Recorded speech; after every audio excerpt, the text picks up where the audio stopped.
Bien, bonjour à tous. Il est 14 heures. Je vous propose de commencer cette webconférence. Donc, bienvenue à cette webconférence du cycle HQE bâtiment durable, aujourd'hui dédiée au thème charges et coûts. Avant de commencer, quelques recommandations logistiques. Alors, pour l'instant, nous vous demandons de couper vos micros. Vous pourrez les rallumer à la fin de la première partie pour la séance de questions et de réponses.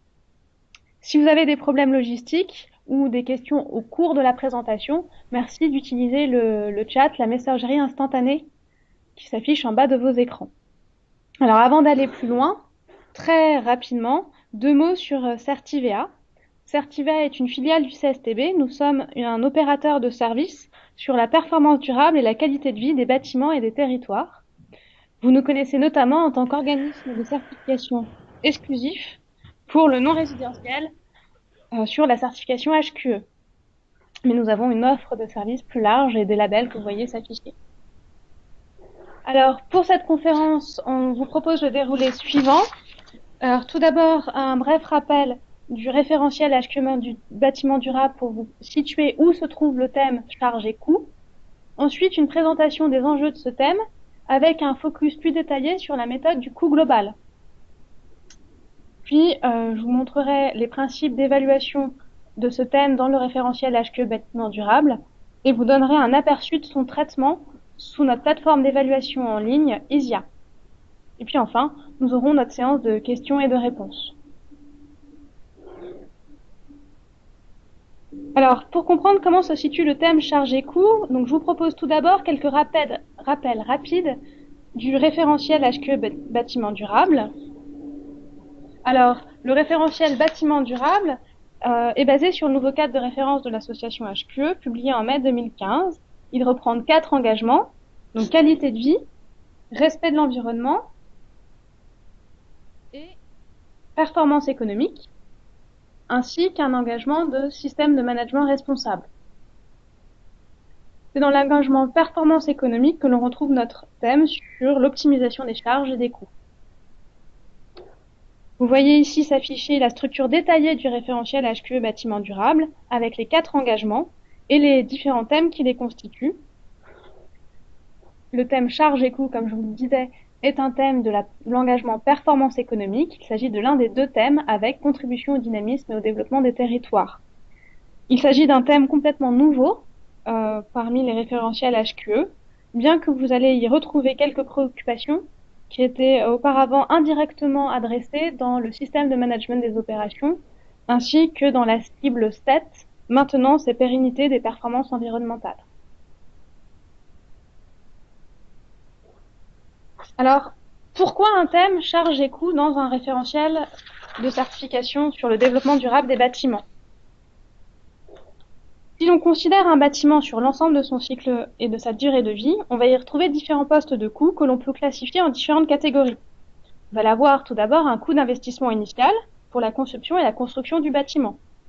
Vous allez ensuite avoir d'autres coûts d'investissement différés, on va parler de CAPEX, pour les coûts de remplacement de gros équipements et de gros composants.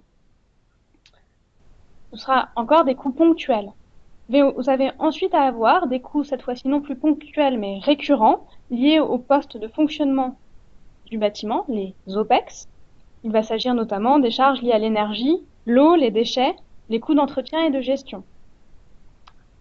Vous allez en dernier avoir des coûts de fin de vie, par exemple la démolition et déconstruction d'un bâtiment. Par ailleurs, on peut également aussi avoir des recettes liées notamment à la revente d'énergie renouvelable s'il y a une production in situ dans le bâtiment, voire pourquoi pas à une valorisation matière lors de la phase de fin de vie.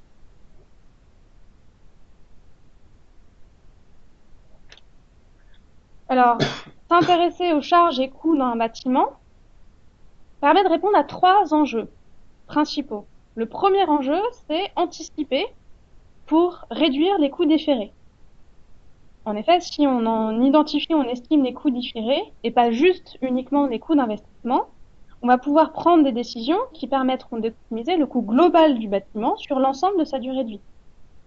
Si vous pensez par exemple au choix des façades, Le choix initial d'investissement va aussi beaucoup conditionner les coûts ensuite qu'on aura pour l'entretien de ces façades. Un deuxième enjeu, pour s'intéresser aux charges et aux coûts dans un bâtiment, c'est d'analyser ces charges et ces coûts pour en optimiser les charges sur un bâtiment existant. Il s'agit, comme ça, d'identifier des dysfonctionnements et plus globalement d'améliorer l'exploitation. Alors attention, on ne dit pas qu'il s'agit de réduire les charges dans l'absolu, mais bien de repositionner une réflexion par rapport à un niveau de prestation donné. Troisième enjeu pour s'intéresser aux charges et aux coûts, il s'agit de gérer la valeur financière d'un bâtiment.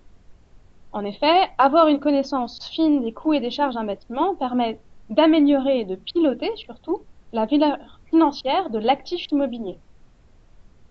Alors, je vous les ai présentés rapidement, je vous propose de voir ces trois enjeux plus en détail. Alors, premier enjeu, on disait anticiper pour réduire les coûts différés. Pour illustrer ces enjeux, deux tendances clés à retenir. Alors, premièrement, on peut estimer en moyenne que 75% du coût global d'un bâtiment, donc sur l'ensemble de cycle de vie, provient de l'exploitation et du remplacement. Deuxième tendance clé à retenir, on peut estimer également que 80% des coûts d'exploitation et de remplacement sont déterminés dès les 20 premiers pourcents de la conception de ce bâtiment. Avec ces deux tendances, il paraît crucial du coup d'anticiper dès la conception pour prendre en compte ces coûts d'exploitation et de remplacement qui sont primordiaux dans le coût global du bâtiment. Et on comprend aussi qu'il est ainsi possible, dès la conception, de réduire significativement les coûts futurs d'un bâtiment. Deuxième enjeu, l'analyse pour l'optimisation des charges. Analyser les charges du bâtiment permet de mieux comprendre son fonctionnement et donc d'en optimiser l'exploitation. Alors, plus précisément, on va pouvoir comme ça identifier des anomalies. Par exemple, pourquoi une charge est plus élevée sur un poste donné alors que le niveau de prestation, le niveau de confort, le niveau de service rendu aux utilisateurs n'a pas bougé. On va aussi pouvoir optimiser des contrats. Est-ce que les choix d'abonnement qui ont été faits, les modalités sont bien pertinents au regard du fonctionnement effectif du bâtiment? Et puis, troisième autre exemple pour l'analyse, on va comme ça pouvoir suivre des dérives, par exemple plus de demandes d'intervention sur un équipement, et programmer les plans pluriannuels de travaux en conséquence.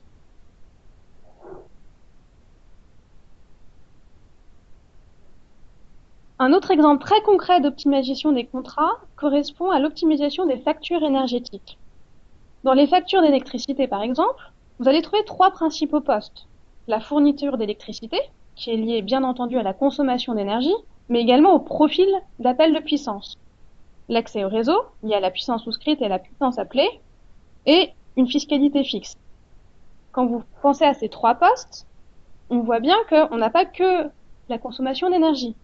Il est ainsi tout à fait possible d'optimiser sa facture pour un même montant de consommation d'énergie en jouant sur d'autres leviers que sont la puissance souscrite et les éléments du contrat. Alors, ces mécanismes d'optimisation des factures ont été renforcés par la loi NOM, donc nouvelle organisation du marché de l'électricité, qui est applicable depuis janvier 2016. Cette loi introduit la fin des tarifs réglementés de vente d'électricité, ainsi que l'instauration de mécanismes de capacité visant à permettre d'effacer les pics d'appel de puissance. En termes de charges immobilières, cette loi a deux conséquences. Première conséquence, il est donc important de regarder la puissance souscrite dans les contrats. On peut ainsi optimiser le poids entre puissance souscrite et puissance appelée pour optimiser sa facture. Deuxième conséquence, il devient aujourd'hui beaucoup plus intéressant d'avoir recours à des solutions de flexibilité énergétique. Les solutions de flexibilité énergétique vont permettre de lister un profil d'appel de puissance et donc de réduire la puissance maximale nécessaire, mais aussi de changer son profil de consommation, notamment donc de réduire sa consommation en heures pleine, le moment où les tarifs sont les plus élevés. À titre d'exemple, vous trouvez sur Internet différents retours d'expérience de grands utilisateurs qui ont pu optimiser leurs factures de 10 à 20% par une simple optimisation des contrats sans toucher à leur consommation d'énergie. Si je reviens aux enjeux de pourquoi analyser les charges et les coûts, le troisième enjeu qu'on avait mentionné, c'est l'amélioration et le pilotage de l'évaluation financière. Alors plus précisément, qu'est-ce qu'on entend par là? Lorsqu'on va mener une analyse technico-économique, en croisant un audit technique et une évaluation économique des charges et des coûts, on va pouvoir avoir plus finement, d'abord établir des plans pluriannuels de travaux. On va aussi pouvoir utiliser ces informations pour établir des due diligence, qui sont par exemple utilisées en cas d'achat, de vente ou de revente d'un bien immobilier. Et puis on va pouvoir gérer mieux ces risques financiers en analysant plus finement les incertitudes et les risques pesant sur les charges futures. Et ces risques, on va pouvoir les intégrer plus finement dans l'analyse et l'évaluation financière. Alors, si ces éléments vous intéressent, je vous invite à aller voir plus en détail la littérature sur le sujet, notamment les standards de la RICS en matière d'évaluation financière et de réalisation de due diligence technique, ou encore les travaux de recherche du Sustainable Building Alliance sur la prise en compte de critères extra-financiers dans l'expertise immobilière.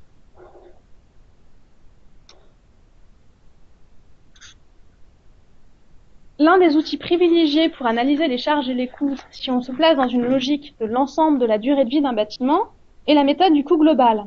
Je vous propose donc de faire un rapide focus sur cette méthodologie. Alors déjà, qu'est-ce que c'est que le coût global? Le coût global, une méthode qui vise à évaluer l'intégralité des coûts d'un projet, en intégrant non seulement ses coûts d'investissement, mais également ses coûts différés, exploitation, maintenance, fin de vie. Le calcul est comme ça réalisé en sommant l'ensemble de ces coûts actualisés à la valeur présente, et ce, pour une période d'analyse donnée qui correspond au cycle de vie du bâtiment analysé. Alors, le calcul peut être réalisé à la fois à l'échelle du bâtiment, dans sa globalité, mais aussi, et c'est beaucoup plus courant, sur un composant ou plus largement sur une solution technique de conception ou d'exploitation. La méthode du coût global est alors principalement utilisée comme une méthode d'aide à la décision pour prendre en compte les coûts différés lors d'un choix d'investissement. Attention cependant, pour comparer différentes solutions, il s'agit de comparer la même période d'analyse et de croiser avec d'autres paramètres qui ne sont pas forcément uniquement des paramètres économiques, comme la fonctionnalité, le confort, le niveau de service rendu. Il existe plusieurs approches sur le calcul en coût global, avec différents périmètres. Notamment, on va distinguer un coût global étendu d'un coût global simplifié, d'un coût global simple, qui est celui qui nous intéresse aujourd'hui. Alors, le coût global simple inclut tous les coûts sur la durée de vie du bâtiment, donc construction, exploitation, maintenance et fin de vie, mais il va exclure les coûts hors construction, que sont les coûts fiscaux et les coûts fonciers, ainsi que les monétarisations des externalités ou encore des revenus comme les loyers. C'est bien ce sur coût global simple, construction, exploitation, maintenance et fin de vie, que porte notre thème charge et coût. Comment fait-on le calcul? Concrètement, le calcul repose sur, premièrement, l'identification de l'ensemble des postes de coûts sur l'ensemble du cycle et de la période d'analyse considérée. Ensuite, le calcul proprement dit s'apparente à un calcul économique en valeur actualisée nette, qui est obtenu en sommant les coûts initiaux et les flux futurs actualisés à la valeur présente. Or, les coûts futurs sont, eux, généralement établis à partir des valeurs nominales, donc c'est-à-dire les prix courants corrigés de l'inflation, que l'on multiplie ensuite par des hypothèses de taux d'indexation pour prendre en compte les coûts futurs. C'est la formule que vous voyez s'apparaître en bas. Si on utilise le coût global comme outil d'aide à la décision, on peut le faire, comme je vous le disais, soit à l'échelle d'un bâtiment, soit à l'échelle d'une solution. Dans les deux cas, l'analyse doit par contre avoir lieu sur une même base de période d'analyse, quitte à prendre en compte des remplacements et des valeurs résiduelles à la fin de la période d'analyse. Alors, plus concrètement, par exemple, si je prends la comparaison à l'échelle d'un projet de bâtiment, si on souhaite comparer un bâtiment A avec une durée de vie de 50 ans et un bâtiment B avec une durée de vie estimée de 25 ans, il est donc crucial de ramener ce deuxième bâtiment, cette deuxième solution, à la même période d'analyse. Par exemple, en prenant en compte le fait que dans le deuxième scénario, le scénario B, on va reconstruire un bâtiment par la suite. Autre exemple, si on compare deux solutions, donc un composant A et un composant B, le composant A sur une durée d'analyse a une durée de vie donnée, le composant B a une durée d'analyse plus petite. Il est donc nécessaire de prévoir également le remplacement de son composant B, qui, à la fin de cette période d'analyse, peut continuer à avoir une valeur résiduelle, peut également être considérée.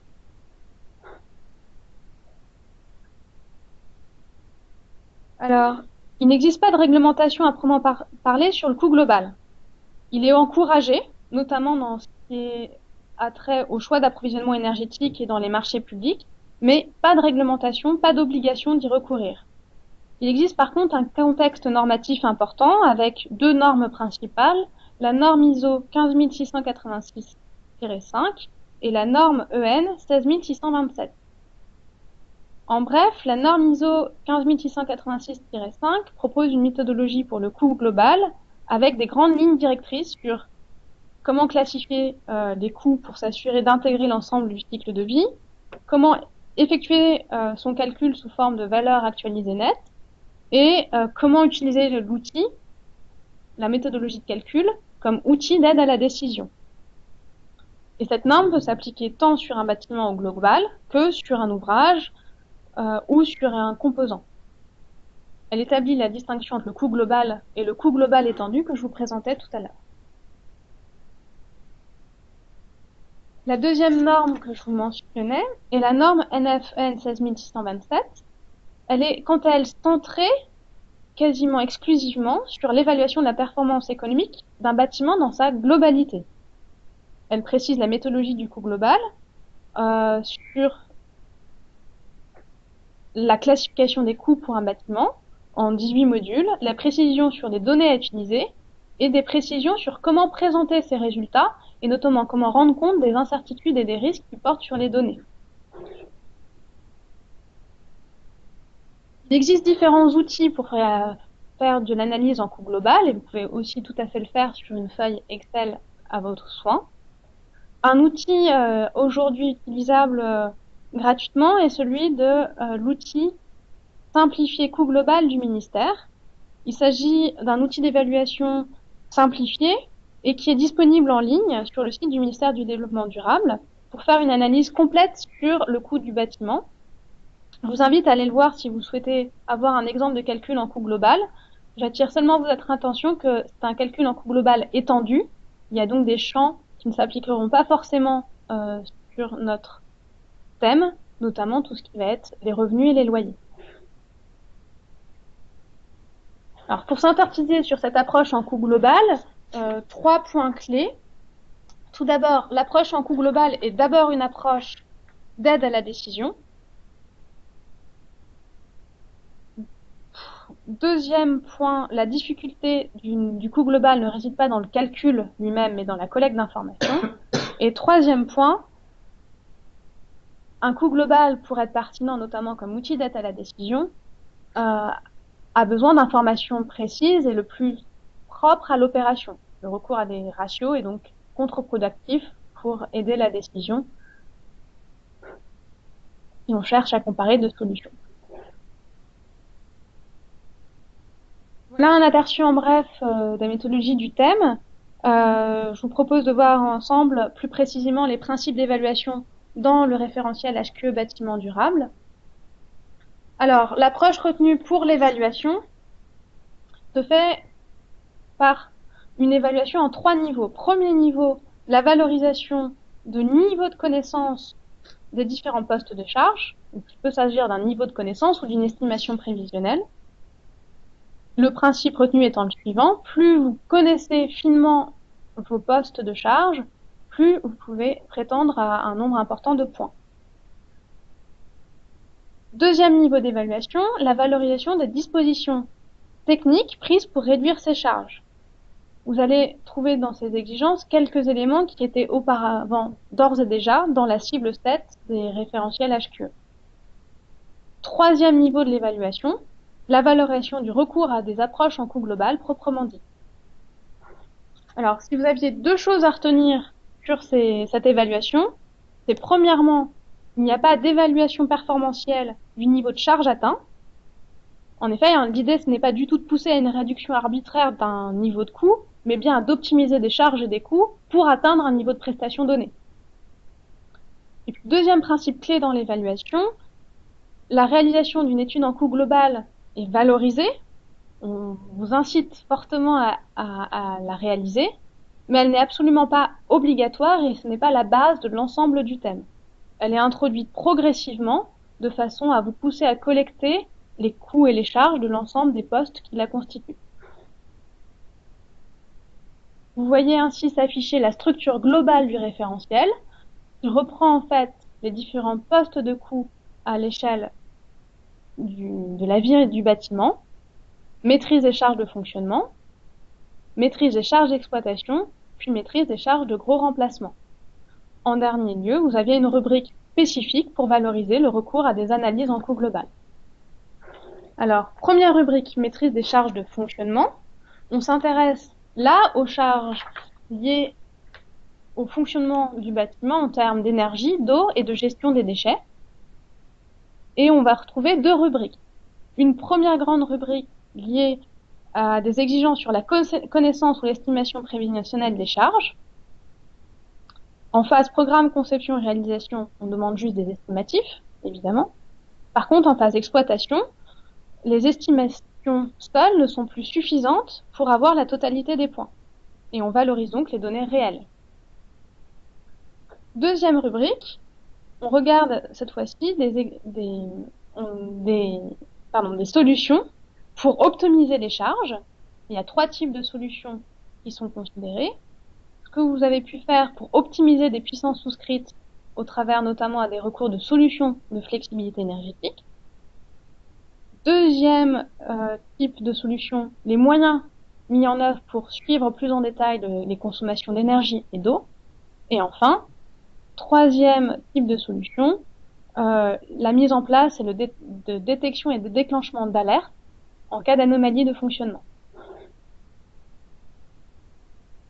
C'était pour la première rubrique maîtrise des charges de fonctionnement. Je propose de passer à la deuxième, maîtrise des charges d'exploitation. La logique est très similaire. Vous retrouvez deux sous-rubriques, la première liée à la connaissance ou l'estimation prévisionnelle des charges d'exploitation, et la deuxième liée à des dispositions prises pour l'optimiser. Alors sur la connaissance ou l'estimation prévisionnelle des charges d'exploitation, vous allez avoir plusieurs rubriques qu'on vous propose de remplir, sur par exemple l'entretien-maintenance des équipements techniques, l'entretien des espaces extérieurs, le nettoyage. Et plus vous remplirez de rubriques, plus le nombre de points auxquels vous pourrez prétendre sera élevé. Sur la rubrique des dispositions prises pour optimiser cette exploitation, nous avons fait un focus sur les dispositions prises pour faciliter l'entretien, soit de l'enveloppe du bâtiment, soit des équipements de production et des systèmes électromécaniques, soit encore des terminaux et des organes de réglage, et vient valoriser ici les dispositions prises pour faciliter et sécuriser les interventions, et ensuite pour que ces interventions se fassent sans gêne pour les occupants. Après avoir regardé les charges d'exploitation, on regarde les charges de gros remplacement et renouvellement des équipements. Et la logique prise est une logique progressive. Les premières exigences portent sur la réalisation d'un état des lieux des principaux équipements et éléments du bâti, avec un nombre de points qui sera fonction du périmètre de l'analyse et du niveau de précision de cette analyse. Est-ce que c'est juste un état des lieux, un recensement, ou est-ce que vous êtes allé plus loin avec un audit technique de ces principaux équipements et composants? La deuxième étape, c'est l'estimation des durées de vie prévisionnelles et des coûts de remplacement associés à l'état des lieux que vous avez réalisé.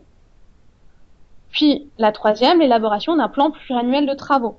Alors on vous incite fortement à ce que ce plan pluriannuel de travaux soit basé sur les deux rubriques précédente, mais il est tout à fait possible d'atteindre l'exigence de façon séparée. Dernière rubrique, le recours à des analyses en coût global proprement dit. Alors, comme vous l'aurez vous-même constaté, cette rubrique arrive une fois que vous avez d'ores et déjà abordé l'ensemble des autres postes de coûts différés sur un bâtiment. L'analyse en coût global qui vous reste, et c'est donc plus que d'analyser les coûts d'investissement et les coûts de fin de vie, et de réaliser le calcul de l'actualisation. On va ici valoriser deux types de recours à l'analyse en coût global. Le recours à des analyses en coût global pour le choix technique ou d'une solution d'exploitation ou d'un choix d'investissement. Et le recours à des coûts globaux plus complets à l'échelle du bâtiment. Vous avez eu ici un aperçu de l'ensemble des exigences abordées dans le référentiel. Je terminerai par vous dire comment se fait l'évaluation complète du thème. Donc chaque exigence du référentiel permet d'atteindre des points. Vous choisissez ainsi les points que vous souhaitez viser en fonction des exigences que vous atteignez. La note obtenue sur l'ensemble du thème est fonction de la nombre total de points atteints. Si par exemple vous atteignez 17 points, vous êtes en classe D et vous pouvez ainsi être évalué de A à F.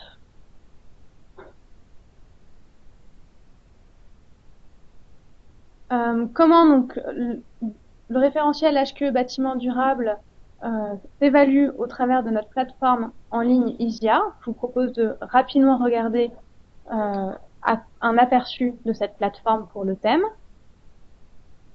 Donc sur la plateforme ISIA, vous allez retrouver le référentiel.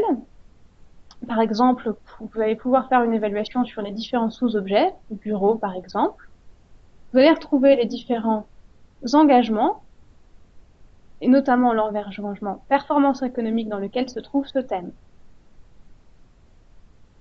Arrivé sur ce thème, vous allez pouvoir soit cliquer sur le i et avoir plus d'informations sur comment se fait l'évaluation globale du thème. Vous aurez ainsi un petit sommaire du thème et de sa mode d'évaluation. Soit cliquer sur renseigner pour aller venir renseigner l'évaluation. L'évaluation se présente comme suit. Vous allez retrouver les exigences, l'évaluation sous forme de menu déroulant à cocher,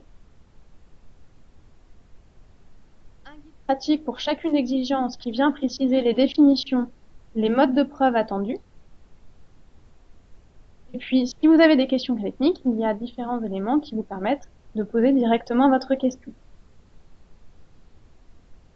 Je terminerai par vous montrer un aperçu du guide pratique en face de chaque exigence. Vous voyez un rappel du titre, les modalités qui sont demandées et des définitions, ainsi que plus en bas, si vous faites défiler les modes de preuve.